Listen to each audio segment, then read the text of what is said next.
कौन सा चंदन है जिस चंदन को भगवान को लगा देने पर, कार्तिक महीने में भगवान को लगा देने पर जीते जी भगवान विष्णु, कृष्ण, राम एक बार गले लगाकर जाते हैं। वो कौन सा चंदन है? आपको पहले भी कथा में वर्णन किया, हरि चंदन। कौन सा चंदन है? हरि चंदन। कार्तिक के महीने में हरि चंदन कैसे बनता है? तुलसी जब सूख जाती है, सूखी हुई तुलसी की जड़ धोकर रख लीजिए।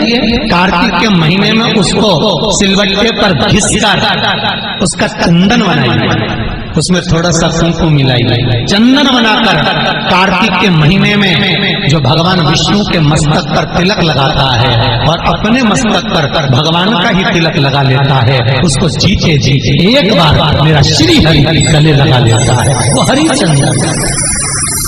विष्णु पुराण।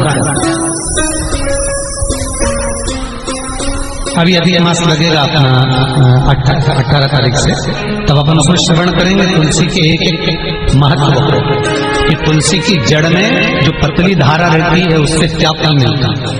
तो क्या अश्विनी अधिक मास की बात, तो अश्विनी अधिक मास में एक एक प्रमाण दिया तुलसी की पत्ती का, तुलसी के बीज का, तुलसी की टहनी का, तुलसी की जो मंजरी होती है वो मंजरी जब गिरती है तो गिरी हुई मंजरी का क्या फल है, उसका भी प्रमाण अश्विनी अधिक मास में आता है। उसको विष्णु पुराण से लेकर उसको सुनेंगे।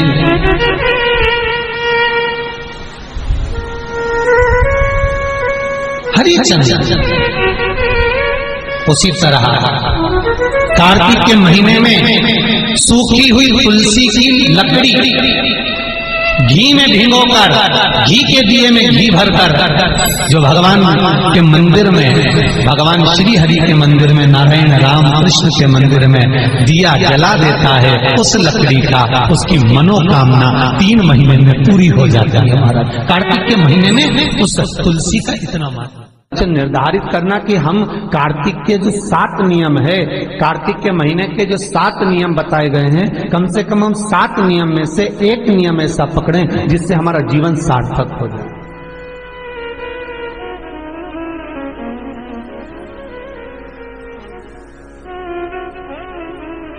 आप भले 7 नियम नहीं कर रहे कार्तिक के, भले एक नियम करो, पर वो नियम हमारा पूर्ण चलना चाहिए, उसकी नियम की पूर्णता पूर्ण होना चाहिए। आपको कहा था कार्तिक के 7 नियम हैं, उसमें पहला दीपदान, दूसरा तुलसी पूजन, तीसरा भूमि पर शयन, चौथा शरीर पर तेल नहीं लगाना, 5वां सुंदर दलहन की चीजों का त्याग करना, और 6ठा ब्रह्मचार्य व्रत का पालन करना, और 7वां अपने जीवन में कार्तिक के महीने में चाहे वाणी का संयम हो, चाहे भोजन का संयम हो, चाहे शब्दों का संयम हो, चाहे दृष्टि का संयम हो, चाहे इंद्रियों का संयम हो, वो संयम रखें।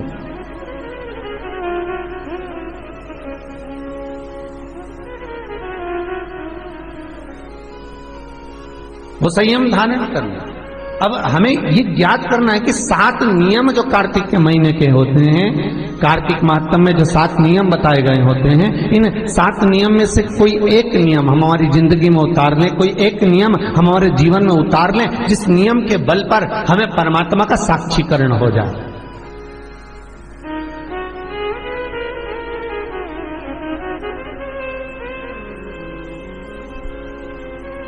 कोई एक नियम,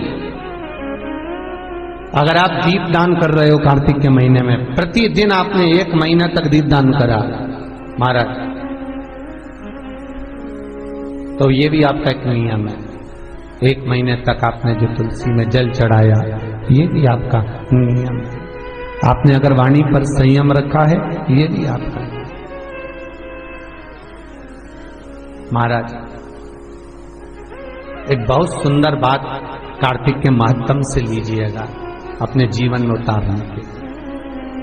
कार्तिक के महीने का 7वां नियम याद रखना सही है।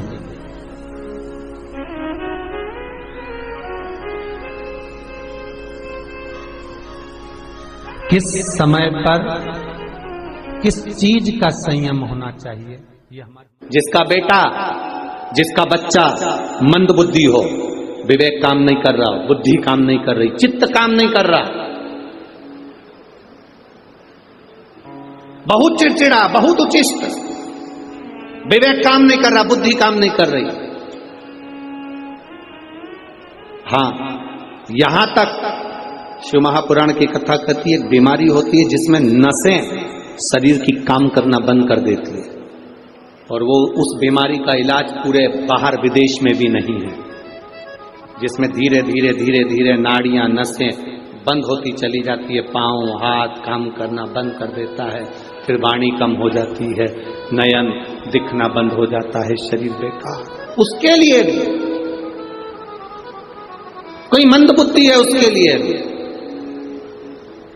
शिव महापुराण की कथा कहती है, हफ्ते 2 हफ्ते में कभी सोमवार के दिन भले मट्टी का बर्तन तुम्हारे घर में नहीं हो, घर में कोरा सा दिया भी हो, कोरा दिया, दिया कोरा मतलब उसमें दीप ना लगा हो, मट्टी का नया दिया, उसमें अगर आपने थोड़ा पानी भरकर रख भी दिया और उसमें गलते गलते वो पानी ज्यादा नहीं भी बचा, 2 बूंद भी बचा है, और वो 2 बूंद भी अशोक सुंदरी वाली जगह पर चढ़ा है, और वही पानी जिसकी विवेक, जिसकी बुद्धि, जो मंद बुद्धि कहा जाता है, उसको अगर बेलपत्री के साथ में वो जल की 2 बूंद भी उसको दी जाए तो वो विवेकवान बनता चले जाता, उसकी बुद्धि काम करना प्रारंभ।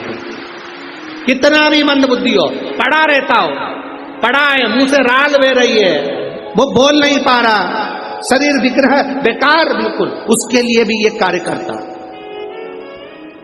शिव पर चढ़ा हुआ मट्टी के पात्र का जल सुख प्रदान करता है। हमारे यहाँ नवरात्र का जल बांधाओं हर लेता है, बांधा को हरता है। हम तो कई बार बच्चों से कहते हैं, अगर कोई बच्चा कंपटीशन एग्जाम में बैठ रहा है, इंटरव्यू दे रहा है, या कोई एग्जाम में नहीं निकल रहा है, तो प्रयास करना बेलपत्री का जो बीच वाला पत्ता होता है, इस पत्ते पर शहद लगाकर हथेली में रखकर अंगूठे से इसको इस तरह से दबाकर शिवजी के कुंदकेश्वर महादेव का नाम लेकर अपनी मनोकामना कर कर शंकर भगवान का जो शिवलिंग है, उस शिवलिंग पर इस बेलपत्री के पत्ते को चिपकाकर आ जा और एग्जाम देने जा, बाबा निपटे का सब काम कर। तो किस एग्जाम में बैठ रहा है, कंपटीशन एग्जाम में बैठ रहा है, या इंटरव्यू के लिए जा रहा है, किसी परीक्षा में बैठ रहे हो, या कंपटीशन एग्जाम के अंतर्गत, या इंटरव्यू के लिए जा रहे हो, अपने नौकरी के लिए प्रयास करो। शिव महापुराण के छोटे छोटे जो उपाय शंकर की कथा में हैं, इसमें कोई खर्चा नहीं होता। अभी तक आपने जितनी कथा शिव महापुराण की सुनी होगी, कोई खर्चे का काम बताया हो तो बताना।